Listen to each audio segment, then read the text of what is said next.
Bonjour les enfants et bienvenue dans la classe de Paul-Emmanuel. Bon, ben aujourd'hui au programme, on va voir un petit peu comment on écrit en majuscule d'imprimerie le R et en cursive le R aussi. Et puis après, on va s'entraîner tout doucement à faire ce dont on a parlé hier, c'est-à-dire à enlever, à retirer des nombres, à faire une soustraction. Alors, on le fera avec les doigts. Attendez, je crois que j'ai de la visite. Qui est là? Qui est là? Mais qui est là, hein? Bonjour. Tu rentres? Allez, viens vite, ça a commencé. Vite, vite, vite, vite. Ouh là là. Et voici Ariel. Viens là. Tu dis bonjour? Tu dis bonjour? Tu veux pas dire bonjour? Oh le coquin, tu veux pas dire bonjour?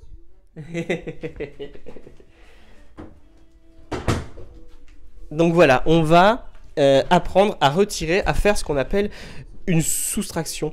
Hein, c'est quand on utilise ce petit symbole mathématique, la petite ligne horizontale qu'on appelle le moins. Voilà, mais avant ça, on fait nos petits rituels. On va faire donc le petit rituel de la date et le petit rituel de la météo. Alors, la date, ça sert à se situer dans le temps, ça sert à savoir quel jour on est, mais pas que. Puisque dans une date, je vous le rappelle, il faut, hop, 3 petites étiquettes, comme le petit sandwich. Hein. D'abord de l'écriture, le morceau de pain, le jour de la semaine. Ensuite, la saucisse, le morceau de fromage, tout dépend ce qu'on met dans notre sandwich, c'est le nombre. Hein. Et encore après, un morceau de pain pour fermer le sandwich, une écriture donc, et c'est le mois de l'année. Alors nous, on se situe dans le temps, on fait la date du présent, mais une date, ça peut servir à savoir ce qui va se passer après, comme quel est le jour où nous allons partir en vacances, où nous allons nous promener dans les bois. Ah, ce serait chouette ça, hein, on en a très envie en ce moment. Et une date, ça peut servir aussi à se rappeler ce qu'on a fait dans le passé. Par exemple, quelle est la date à laquelle mamie ou papy est venu me voir à la maison? Je me souviens plus. Quand est-ce qu'on a fêté l'anniversaire de mon copain ou de ma copine ou de ma soeur? Et bien ça, on regarde sur le calendrier, puis on va regarder dans le passé. Donc une date, ça peut servir à se situer dans le temps un petit peu partout. Présent, futur et passé. Bien, donc première étiquette, on a dit que c'était du pain, c'était de l'écriture, c'est le jour de la semaine. Alors, pour faire une semaine, vous le savez maintenant très très bien, il nous faut 7 jours. Et je vais... C'est le 3 ça? Oui. Il aime bien le 3. Donc il nous faut 7 jours pour faire une semaine. On va réciter rapidement les jours de la semaine. Alors, c'est parti. Le premier jour de la semaine, lundi. On y va? Lundi, mardi, mercredi, jeudi, vendredi, samedi et dimanche. Voilà, le week-end, hein, il est là. Les 2 derniers jours de la semaine. Tu nous montres le 7 comme les 7 jours de la semaine. Alors, on va essayer maintenant de chercher dans notre mémoire pour savoir quel jour nous étions hier. Allez, je réfléchis. Hier, allez, un petit indice, ça commençait par le son J. Hier, nous étions jeudi. Le 5. Hier, nous étions jeudi. Alors, si hier nous étions jeudi, quel jour sommes-nous aujourd'hui? Quand on avance, jeudi, qu'est-ce qu'on a après? Eh bien, nous avons, oui, vendredi. Voilà, ça commence par le son Quelle est la lettre qui fait le son Eh bien, je vais vous le montrer. C'est la lettre V. Hop, la lettre V. Voilà. Voici le V de vendredi. Et demain, le 1. Ah, je l'ai perdu, tiens, tu me le ramasses, le 1. Vite, vite, il s'est échappé. Et demain, après vendredi, nous serons samedi. Demain, nous serons samedi. Et après samedi, dernier jour de la semaine, nous serons dimanche. Je vous montre le 1 parce qu'Ariel, il veut absolument que vous voyez le 1. Le 1. Tu me le reposes? Bien. Aujourd'hui, nous sommes vendredi, demain, nous serons samedi, et nous allons passer au petit morceau de fromage du sandwich, hein, le nombre. Hier, nous étions un nombre qui s'écrit d'abord avec un 2 et un 3, nous étions le 23. Alors qu'est-ce qu'on a lorsque l'on compte après le 23, puisque les jours à chaque fois, ben, on rajoute 1 et ça avance, ça ne cesse d'avancer, le temps passe et ne s'arrête pas. Donc hier nous étions le 23, aujourd'hui nous sommes donc, on avance de 1, on rajoute 1, nous sommes le 24. Voilà, aujourd'hui nous sommes le 24, vous avez vu, on entend 20, vous avez entendu 20, j'écris d'abord un 2, 24, j'écris d'abord un 2, et après un 4, le voici, 24.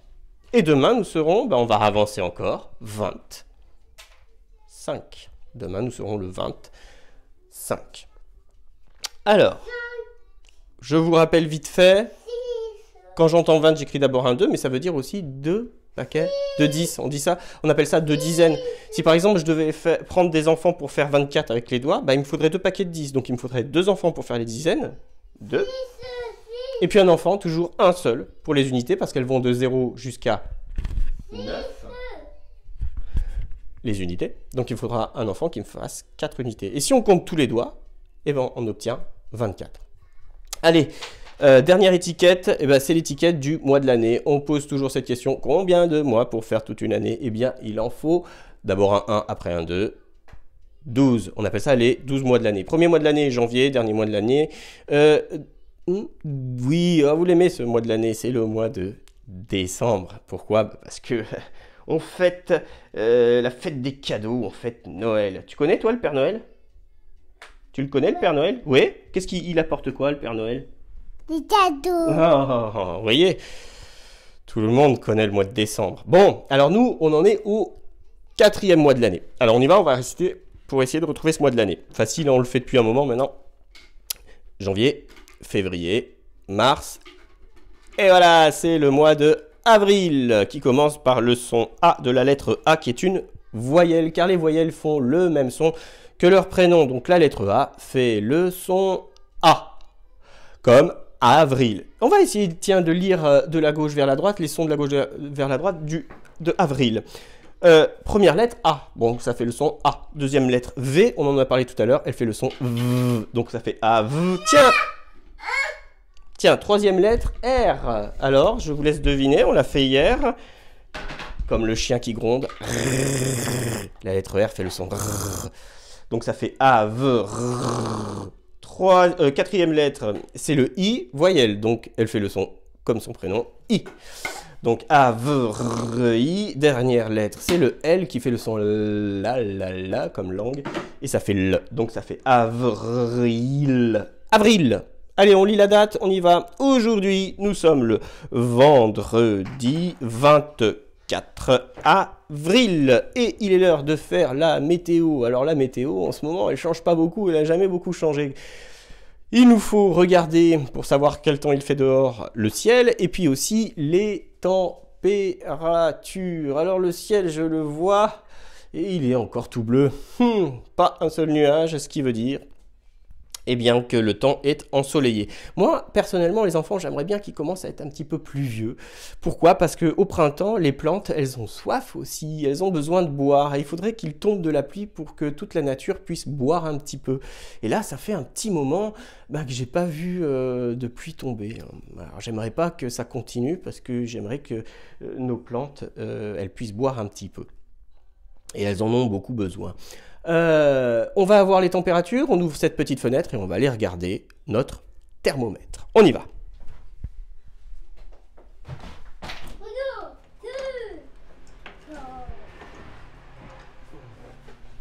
Ouh là là, mais il fait de plus en plus chaud. Il fait de plus en plus chaud. Regardez, on va observer ce petit trait bleu. Vous avez vu ce petit trait bleu? Il a dépassé le 2 et le 0, c'est-à-dire le 20. Donc, je vais vous regarder à nouveau. Oui. Alors, on va jouer. La température d'aujourd'hui est la même que le nombre de la date d'aujourd'hui, qui s'écrit d'abord avec un 2 et après avec un 4. Je vous laisse deviner. 5, 4, 3, 2, 1. Et oui, la température est de 24 degrés. Tu m'as fait de l'écriture ? Oui. Hop, Mais l'écriture, aujourd'hui, Ariel, on va la faire entre deux lignes. La ligne du ciel et la ligne de la terre. Mais d'abord, je vais écrire 24. Oui, d'abord un 2, après un 4. D'abord un 2, après un 4. Et on fait ce petit rond et la lettre C pour dire que ce sont des degrés. Parce que la température, c'est des degrés. C'est pas la même chose, par exemple, que lorsque on se met... Non, non, non, non, mon chéri, je vais avoir besoin. Hop, je vais avoir besoin du feutre. Voilà, on fait de l'écriture aujourd'hui. Ah, bien, on y va, on va faire de l'écriture. On a parlé hier beaucoup du son de la lettre R. Quelle belle voiture. Mais elle est jaune. Alors, nous, on a parlé hier beaucoup du son de la lettre R. La voiture blanche. Montre-la. Mais on va maintenant parler de l'écriture. Alors, vous savez les moyens que toutes les lettres en majuscule d'imprimerie ont besoin que de deux lignes. Voiture orange. Merci mon chéri. La ligne du ciel et la ligne de la terre. Et ce sont toutes les deux des lignes horizontales. Voiture marron. Ligne du ciel, ligne de la terre. Un petit peu d'herbe pour la ligne de la terre. Un ciel qui se couche derrière la ligne d'horizon. C'est pour ça que les lignes couchées sont des lignes horizontales. Alors pour faire le R, est-ce que vous vous souvenez du B? Est-ce que vous vous souvenez du P? Eh bien, le R, c'est presque le même chemin, sauf qu'à la fin, on va faire... Oui, oui. C'est une petite ligne oblique que l'on va faire sur notre écriture. Je prends mon crayon, je le pose sur la ligne du ciel. Je descends, je fais une petite ligne verticale qui va venir toucher la ligne de la terre. Ensuite, je prends... Oui, c'est bien. Ensuite, je prends mon crayon, je le remets sur la ligne du ciel et je fais un petit ventre qui s'arrête au milieu. Je prends mon crayon, je le mets sur la ligne du ciel. Je descends, je vais jusqu'à la ligne de la terre. Je remonte sur la ligne du ciel et je fais un petit ventre qui s'arrête au milieu. Hein, par exemple, si j'en fais un deuxième, ça me fait un B. Si je m'arrête au milieu, ça me fait un P. Alors, et lorsque l'on arrive et qu'on fait le premier petit ventre, et qu'on est au milieu de la ligne verticale, on va faire une ligne oblique, le toboggan, qui va aller toucher la ligne de la terre. Je vais vous remontrer le R. Cette petite ligne oblique, on la voit très bien en majuscule d'imprimerie. Vous voyez, cette petite ligne-là, hop, et elle va toucher la ligne de la terre. Voilà, alors, maintenant, en cursive, c'est une petite lettre, elle n'a besoin que de la ligne du ciel et de la ligne de la terre. Alors, pour faire le petit R en cursive, vous allez prendre votre crayon et le mettre juste en dessous de la ligne du ciel. Et le petit secret, c'est qu'il va falloir faire une toute petite boucle. Et voilà, il l'a vu. Alors, je prends mon crayon, je monte et je vais revenir en arrière pour faire une toute petite boucle. Je vais toucher la ligne du ciel, faire une ligne verticale pour faire une petite canne en touchant la ligne de la terre. J'espère que vous le voyez parce qu'avant qu'il me l'efface ou qu'il me prenne mon crayon, je reprends. Cette petite boucle, rappelez-vous, on l'avait faite avec le B. Le B. Je reprends. Je prends mon crayon juste en dessous de la ligne du ciel. Je monte, je touche la ligne du ciel, je reviens en arrière. Hop, comme la petite boucle du B. Je touche la ligne du ciel, je redescends verticale et je viens toucher la ligne de la terre. En faisant cette petite canne qui remonte, rappelez-vous, ce sera pour donner la main aux autres lettres quand on écrira des syllabes et puis après des mots en entier. Bon, on y est arrivé. Ouh. Allez, on va faire un petit peu de calcul mental avec les mains. Je vais vous montrer comment on enlève. On va faire un petit jeu. Je vais vous montrer un nombre avec mes doigts. Et après, je vais vous montrer un deuxième nombre avec les doigts. Et il faudra deviner combien de doigts ont disparu, combien j'en ai enlevé. D'accord ? Ça va nous préparer à savoir comment on fait des soustractions, comment est-ce qu'on enlève en calcul mental. Vous êtes prêts? Allez, c'est parti. Il va sur là-haut. Tada! On va essayer.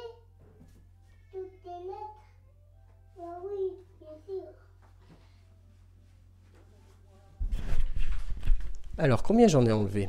J'en ai montré d'abord 6. Et puis après, j'ai caché mes mains, j'en ai remontré et j'en ai montré 5.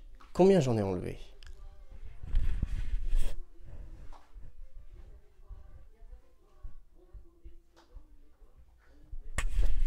J'en ai enlevé 1. On peut le refaire avec un autre nombre? Allez, c'est parti.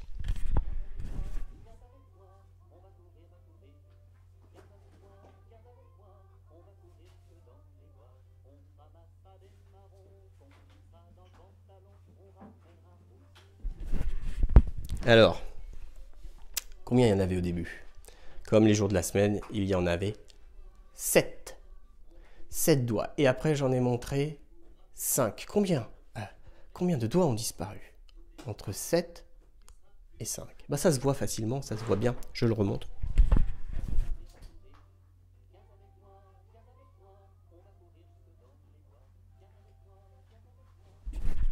Bien, on en a enlevé 2. Vous voyez la différence entre 7 et 5, c'est que quand on a 7 et quand on en enlève 2, il en reste 5. On en fait un dernier plus compliqué? Allez, c'est parti.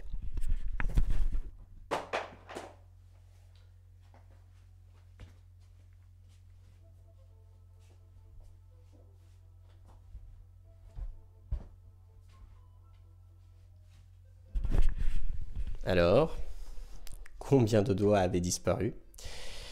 Eh bien, au départ, j'en ai montré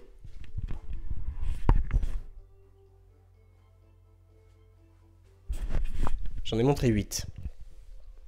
Et après, j'en ai montré 4. Combien de doigts on a enlevé pour arriver jusqu'à 4 lorsqu'on en avait 8? Eh bien, la réponse, je vais vous la remontrer, c'était 4.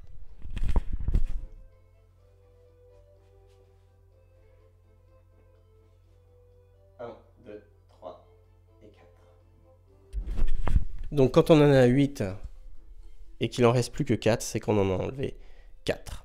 Bon, lundi on fera ça avec des noix et des noisettes parce qu'on va retrouver notre petite noisette.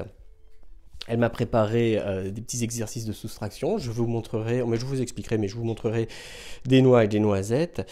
Et après, j'en enlèverai et il faudra me trouver à ce moment-là combien j'en ai enlevé. Un peu comme les doigts, mais en plus compliqué. Et puis après, on continuera à s'entraîner et puis on fera des soustractions mentales. Voilà. Alors on va se quitter comme tous les jours en musique. Aujourd'hui, j'ai pensé aux enfants qui perdaient des dents. Hein, les dents, elles bougent, les dents, elles tombent. Et ben, je vais vous faire écouter une petite chanson qui s'appelle La Dent, sur les enfants qui perdent leurs dents. C'est parti? Allez, c'est parti.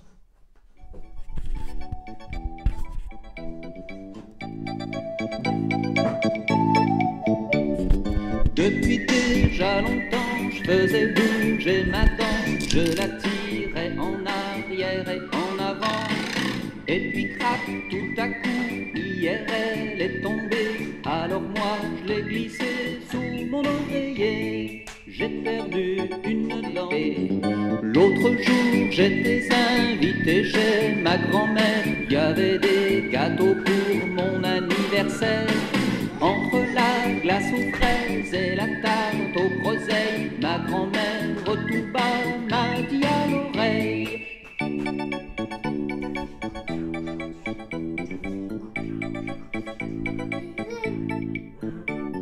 J'ai perdu une dent, ça a perdu pompon. La souris est passée, ça a perdu mémé. Des vampires aux dents longues, j'en